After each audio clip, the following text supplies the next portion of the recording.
Has it ever crossed your mind how certain economic policies can drastically reshape societies, morphing them into entities far removed from their original state? Today we delve into an intriguing concept that has been a game-changer in the world of economics and politics, the shock doctrine.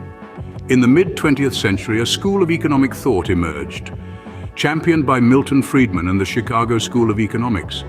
This school believed in the power of free markets and minimal government intervention. They propagated the idea that economic shocks could be used as opportunities to implement these free market policies. Thus, the shock doctrine was born. Friedman and his colleagues believed that in times of crisis, people are disoriented, confused, and willing to accept radical change. They saw these moments as a golden opportunity to introduce their radical free market ideas. It was a theory that found its way into the hands of politicians and policymakers, and its influence began to spread across the globe. Fast forward to the 1980s. Nigeria, a country rich in oil, was reeling under the burden of a heavy debt crisis.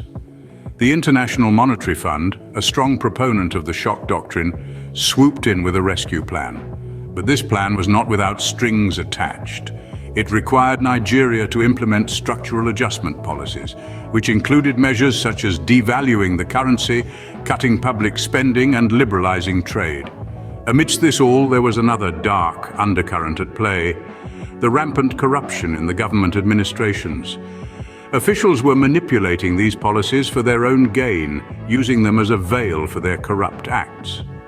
This unchecked corruption only served to exacerbate the already dire situation.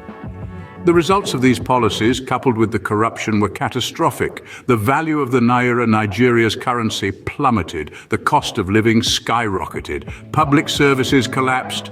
The rich got richer, often at the expense of public funds, while the poor got poorer.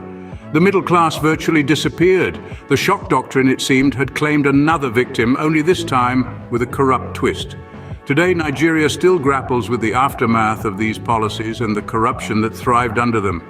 The wealth gap continues to widen, the economy is volatile, the public services are under-resourced. The shock doctrine, along with the unchecked corruption, it seems, has left a lingering shadow over Nigeria.